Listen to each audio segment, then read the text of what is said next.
dami mo kasi inasawa eh. Loko ka. Natatawa si Ate Cathy.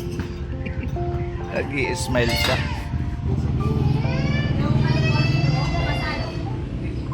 Sarap, di ba? Ano lang, 5 araw lang to sa bahay, tataba to eh. Oo. Tapos mapainom lang, matutukan lang ng pag-inom. Sure. Ang problema kasi mga kababayan, mag-isa lang siya sa bahay. Yes, binibigyan siya ng pagkain, pero hindi na i-implement kung nakakain ba niya lahat. Diba? Kaya lipas gutom lagi.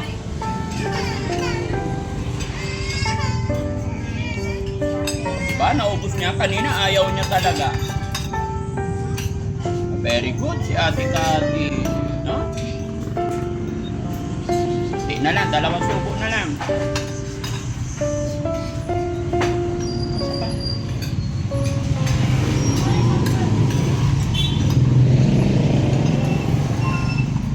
Last one.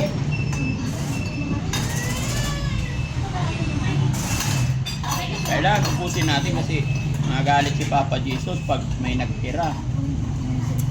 Sana lang. Isang kanin pa? Hindi na? Tama na, very good. Thank you so much mga kababayan. Maraming salamat po. And God bless po. Sana po sa mga nanonood ng video nito, may pagkain din po kayo sa inyong hapagkainan. After nito mga kababayan, i-aatid namin siya sa kanyang bahay. And then, abangan nyo na lang po yung next na update namin about kay Angela and then kay Ate Cathy. Maraming salamat. God bless po.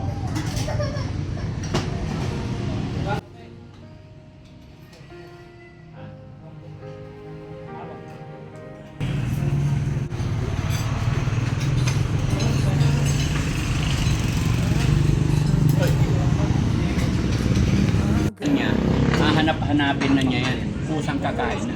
Eh nasanay na sila na yung kain nila unti-unti lang. Eh talagang napakahirap na. Kaya ito yung ginagawa ko guys na pinipilit ko siyang subuan.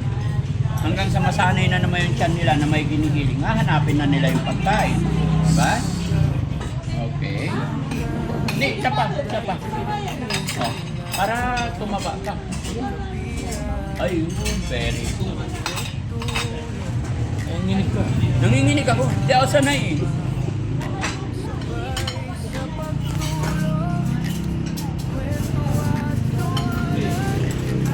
Junjun lisikan ah. Junjun lisikan.